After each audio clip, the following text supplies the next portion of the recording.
Good morning, judges. Today we are going to present a new theory of electromagnetic propulsion for spacecrafts. The team members are Aditya Singh, Himang Kundra, and Saransh Panikar. The problem. Common propulsion systems produce thrust by accelerating and are called reaction engines. These engines expel the propellant and in accordance with Newton's third law, they propel a vehicle. Such engines are often used for deep space travel and are basically a bargain between thrust and propellant storage tanks that ultimately limit performance. The proposed solution. This new theory of electromagnetic propulsion for spacecrafts uses radiation pressure at electromagnetic frequencies, which can produce thrust without the use of propellant by directly converting electromagnetic energy into thrust. A simplified model of our design is given. The essential components are an airtight cone frustum, a graphene monolayer, magnetron, a waveguide, linear accelerator, heating coil, and a cooling coil. So how our solution works? The cavity must be made of copper due to its relatively low cost and extremely good thermal and electric properties.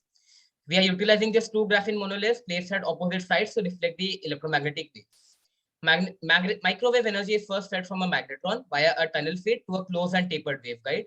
If the electromagnetic wave strikes the graphene monolayer, which is a superconductor, the wave is entirely reflected. Thus, the resulting collision is elastic.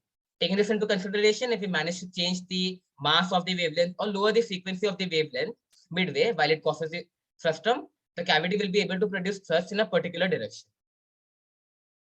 Since the velocity of the electromagnetic waves at the end plate of the largest section is higher than the velocity at the end of plate of the smaller section, the radiation pressure at the larger end plate is higher than that of the smaller end plate. The resultant force would be F1 minus F2, where F1 is greater than F2. As we know, short wavelengths have more energy while long wavelengths have less energy. And the longer the wavelength, the smaller the momentum. And the shorter the wavelength, the larger the momentum. This can be achieved by heating and cooling the coils. So what makes our idea great? This propulsion system is better than conventional propulsion systems used in spacecraft since it eliminates the need for propellant. This makes spacecraft cheaper and reduces the overall weight of the spacecraft. This offers a major improvement in the overall mission performance and is believed to be the best option for interstellar travel. Thank you. Thank you.